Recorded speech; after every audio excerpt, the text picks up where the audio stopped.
Hey guys, today is September. So, panahon na ng mga grapes. So, pitasin na natin itong ating grapes na to.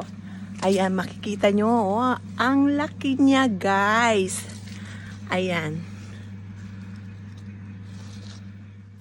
Ayan oh, so yummy.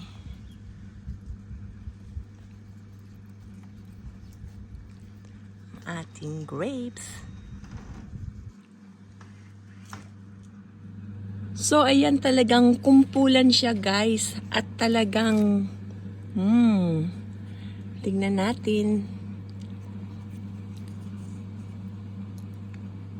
Pitas tayo ng, ayan. Ayan, tikman natin. Ang sarap.